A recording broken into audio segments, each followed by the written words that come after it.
Assalamualaikum warahmatullahi wabarakatuh. Salam sejahtera bagi kita semua. Perkenalkan, nama saya Ade Opik Romanudin, dosen pada program studi administrasi publik, Fakultas Ilmu Sosial dan Ilmu Politik Universitas 11 April. Video ini merupakan salah satu persyaratan sertifikasi dosen berupa PDD UKT-PT, yaitu pernyataan diri dosen untuk unjuk kerja Tridharma Perguruan Tinggi dalam bidang pengajaran. Salah satu mata kuliah yang saya ampu adalah perencanaan pembangunan, yang merupakan mata kuliah wajib dengan bobot 3 SKS. Setelah mengikuti perkuliahan ini, mahasiswa diharapkan memiliki kemampuan. Yang pertama, menjelaskan konsep dasar perencanaan pembangunan. Yang kedua, menjelaskan teori-teori pembangunan.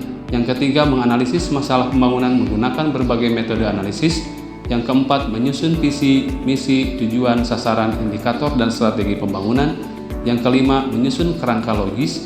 Yang keenam, menjelaskan sistem perencanaan pembangunan daerah dan nasional. Yang ketujuh, menyusun dokumen perencanaan bangunan sederhana. Penilaian pembelajaran menggunakan metode penilaian berbasis proyek dengan komponen penilaian berupa aktivitas 10%, UTS 10%, kuis dan tugas 10%, hasil proyek 55%, dan UAS sebesar 15%. Adapun materi yang akan disampaikan pada kesempatan kali ini yaitu tentang konsep, teori, indikator, monitoring, dan evaluasi pembangunan dengan menggunakan metode DIA, Delivery, Interaction, and Assessment. Pada pertemuan ini, mahasiswa akan mempelajari secara komprehensif konsep monitoring dan evaluasi sebagai bagian yang tidak terpisahkan dari siklus perencanaan pembangunan. Pembahasan dimulai dari pengertian, tujuan, fungsi, dan manfaat monitoring serta evaluasi dalam mendukung pencapaian tujuan pembangunan. Selanjutnya, mahasiswa akan mempelajari berbagai jenis indikator kinerja pembangunan, meliputi indikator input, proses, output, outcome, dan impact, serta prinsip penyusunan indikator yang memenuhi kriteria SMART, specific, measurable, achievable, relevant, and time-bound. Materi ini juga akan membahas berbagai metode evaluasi pembangunan beserta penerapannya dalam menilai efektivitas, efisiensi, relevansi, dampak, dan keberlanjutan suatu program pembangunan. Berikut cuplikan video pembelajaran yang saya laksanakan secara tatap muka di kelas. Selamat menyaksikan. Hari ini kita bicara tentang monitoring, evaluasi, dan kerangka pendanaan pembangunan. Oke, sebelum saya mulai, ada yang mau disampaikan dulu atau ada yang mau tanyakan dulu dari materi sebelumnya? Nggak ada? Aman? Oke. Nah, ketika kita bicara tentang yang namanya perencanaan pembangunan, maka konsep monitoring dan evaluasi itu memegang peranan yang sangat penting. Nah, tujuannya apa? Tujuannya adalah untuk memastikan bahwa apa yang kita rencanakan, apa yang kita lakukan itu sudah sesuai dengan rencana yang ditetapkan sebelumnya. Nah, maka kalau kita bicara tentang siklus dari pembangunan itu, maka ada yang dinamakan dengan mulai dari perencanaan, kemudian pelaksanaan, kemudian pengendalian, dan terakhir adalah evaluasi. Nah, mungkin teman-teman dalam konsep kebijakan juga mengenal dengan istilah implementasi kebijakan. Artinya bagaimana kemudian kebijakan yang sudah direncanakan sebelumnya itu kemudian diterapkan.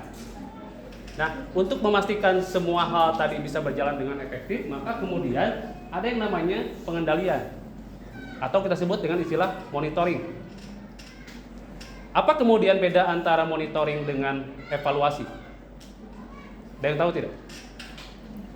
Kalau ini dalam program itu masih berjalan, Pak. Jadi kita mengecek agar programnya itu berjalan sesuai dengan apa yang kita rencanakan. Oke.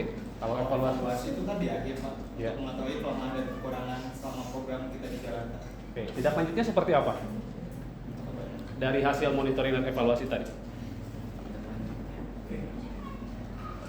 Kalau hasil monitoring mungkin bisa disampaikan secara langsung. Sementara kalau evaluasi itu akan dijadikan acuan untuk proyek kedepannya. Rekomendasi. Ya, baik. Jadi kalau kita bicara tentang monitoring, maka kita bicara pada tahapan awal, memastikan bahwa apa yang kemudian kita lakukan itu sudah sejalan dengan perencanaan yang telah dibuat sebelumnya. Ya, maka pertanyaan dalam monitoring itu biasanya apakah kemudian semuanya sudah sesuai dengan rencana atau tidak? Nah, tujuan akhirnya apa? Tujuannya adalah sebagai peringatan dini, early warning. Sehingga kemudian ketika kita melakukan pembangunan tersebut dan kemudian ditemukan ada permasalahan di dalamnya, kita bisa melakukan perbaikan sesegera mungkin sehingga kemudian apa yang dilakukan itu kembali lagi ke dalam track yang benar. Mungkin dalam kehidupan sehari-hari teman-teman suka juga kadang-kadang kalau malam-malam misalnya evaluasi apa yang dilakukan hari ini, sudah sesuai tidak dengan pencapaian tujuan yang kita inginkan atau tidak. Apa yang salahnya? Sehingga kemudian esok pagi itu kita perbaiki yang salahnya. Ya, sehingga apa yang kita rencanakan di awal itu sesuai dengan on track yang kita tentukan sebelumnya. Maka kalau kita bicara tentang monitoring, biasanya berkaitan kepada konsep input dan output saja.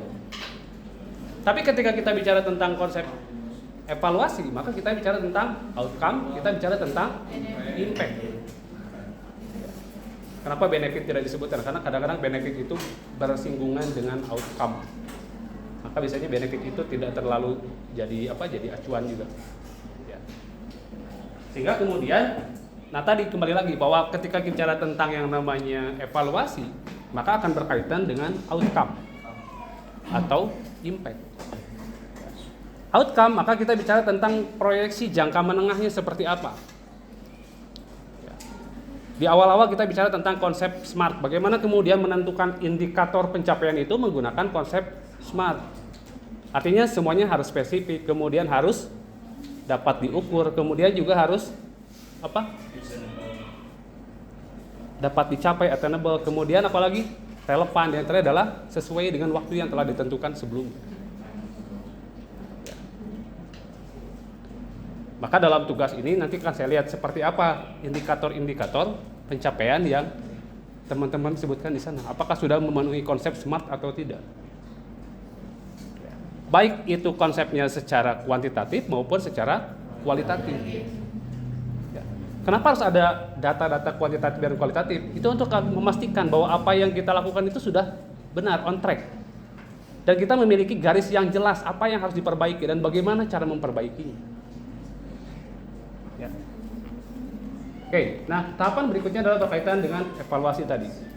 Ketika kemudian mengetahui bahwa apa yang menjadi outcome, apa yang menjadi impact-nya tadi tidak tercapai, maka yang kita lakukan adalah mengevaluasi berkaitan dengan program tadi. Tadi disebutkan oleh teman kita, apakah itu dilanjutkan atau tidak?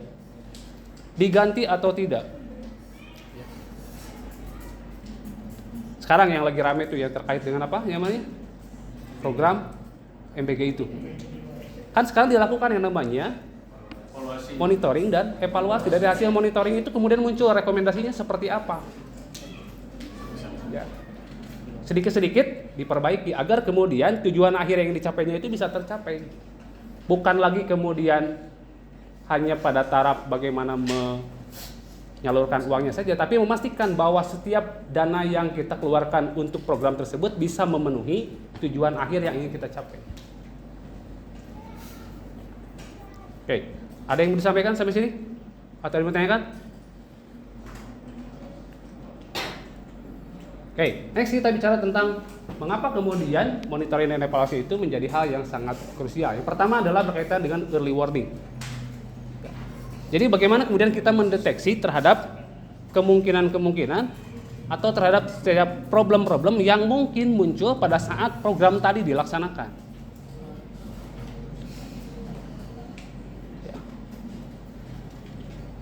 Tujuannya apa? Memastikan bahwa setiap penggunaan sumber daya itu bisa sesuai dengan atau bisa kita katakan dengan istilah efektif dan efisien. Contoh misalnya ketika penggunaan dana, apakah kemudian penggunaan dana tadi sesuai atau tidak peruntukannya? Atau ketika bicara tentang input yang lainnya misalnya. Apakah kemudian tenaga kerja yang kita gunakan itu sudah memenuhi spesifikasi yang ditentukan atau tidak? Sehingga kemudian ketika itu ditemukan permasalahan, maka dilakukan perbaikan sesegera mungkin. Tujuannya apa? Agar tujuan akhirnya tidak terganggu. Bukan kadang-kadang kita masalah kumang kewe. Da sakitu ayana, sakitu buktinya misalnya. Tidak seperti itu. Karena bahkan berkaitan dengan konsep akuntabilitas. Bagaimana kemudian pertanggungjawaban yang kita berikan, baik itu konsepnya selaku stakeholder misalnya, terhadap apa yang kita lakukan. Nah, bicara akuntabilitas bukan hanya bicara tentang konsep pertanggungjawaban saja. Di awal kita juga bicara bahwa konsep akuntabilitas itu jauh lebih besar dibandingkan dengan konsep tanggung jawab.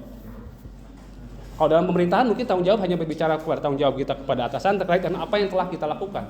Tapi kalau kita bicara akuntabilitas, bukan hanya sebatas itu, tapi apakah kemudian yang kita lakukan itu memiliki dampak kepada masyarakat atau tidak? Dan sejauh mana kemudian apa yang kita lakukan itu memiliki impact yang besar terhadap perubahan yang terjadi di masyarakat. Jadi tanggung jawabnya bukan hanya sebatas pekerjaan itu selesai, sudah. Tapi juga berkaitan dengan dampak yang mungkin nanti akan muncul ketika pekerjaan tadi sudah dilakukan. Oke, yang berikutnya kita bicara tentang kerangka pendanaan pembangunan. Jadi yang namanya pembangunan pasti memerlukan biaya. Nah, problemnya terkait dengan biaya adalah keterbatasan. Nah, keterbatasan itu muncul biasanya berkaitan dengan adanya gap antara apa yang dimiliki dengan apa yang harus dikeluarkan. Ya. Kalau kita berbicara pemerintahan, pasti anggarannya terbatas dengan berbagai macam kegiatan yang dilakukan, dengan keadaan fiskal yang demikian rupa, maka akan muncul yang namanya gap, yang dikatakan dengan istilah funding gap. Funding gap itu adalah selisih antara anggaran dengan biaya yang harus dikeluarkan.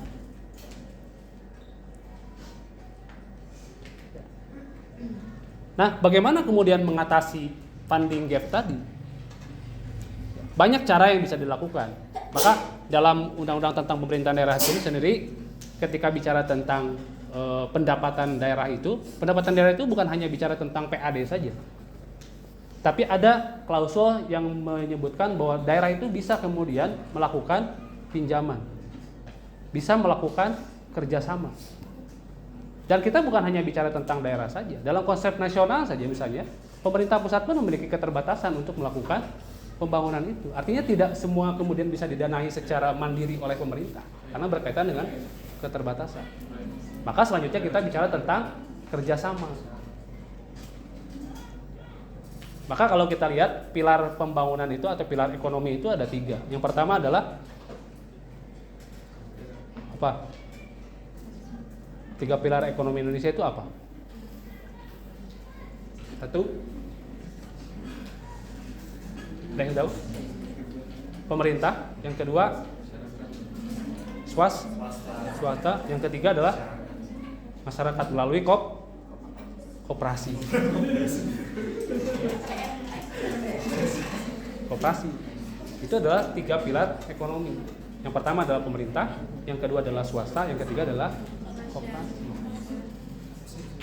Nah, dalam konsep pendanaan pembangunan pun seperti itu. Artinya pemerintah pun bisa bersinergi atau bisa berkolaborasi dengan sektor swasta untuk mengatasi funding gap tadi. Terutama berkaitan dengan proyek-proyek yang membutuhkan penganggaran yang besar. Yang paling mudah saja kita bicara tentang infrastruktur, jalan tol saja misalnya.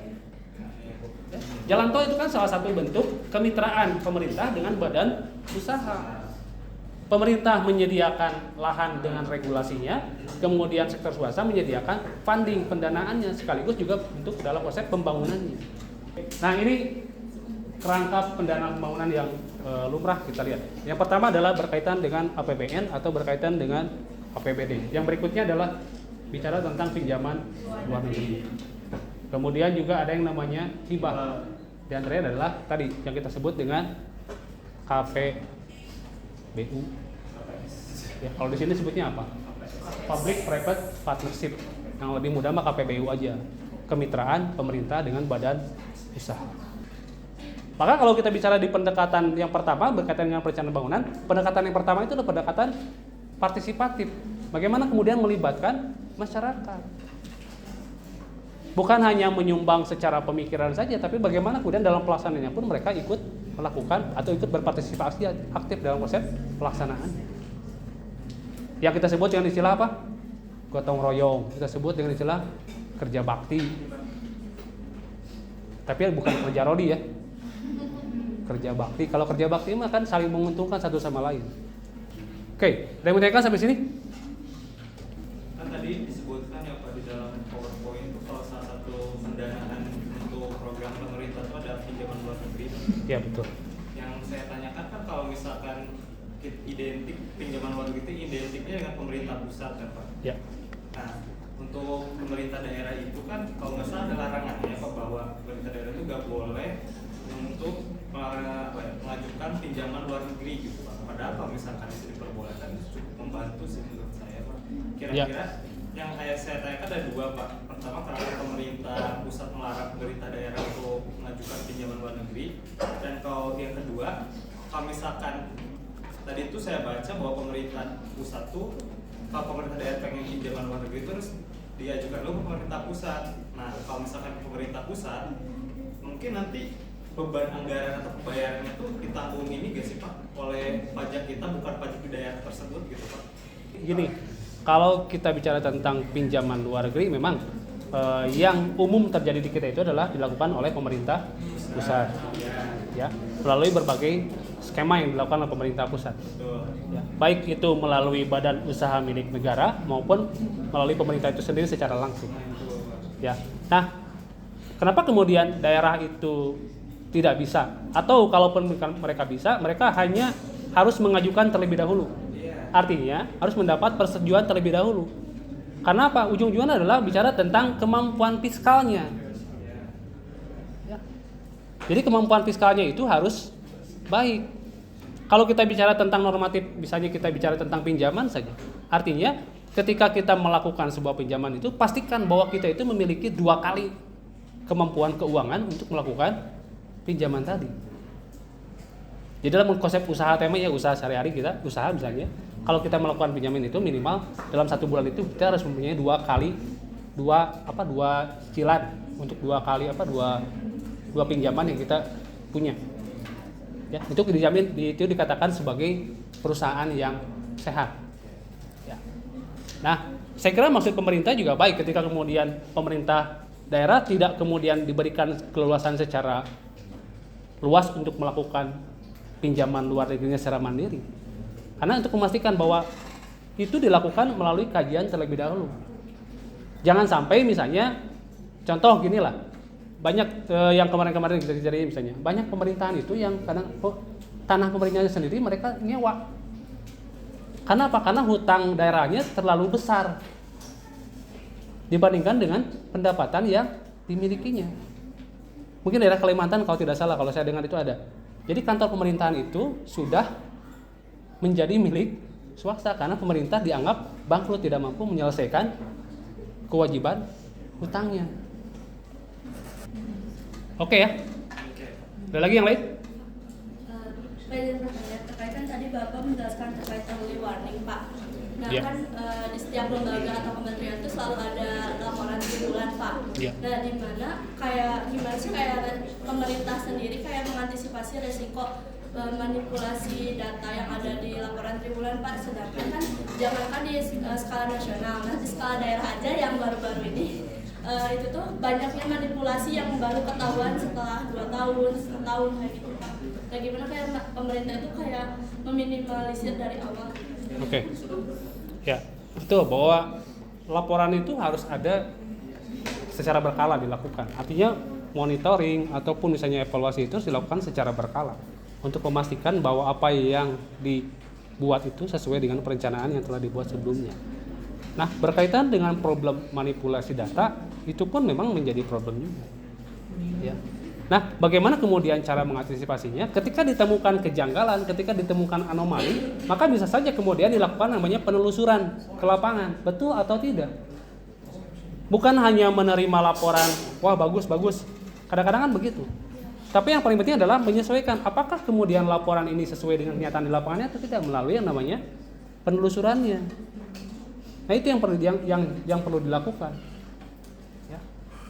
Maka tadi bicara tentang menggunakan logical framework saja.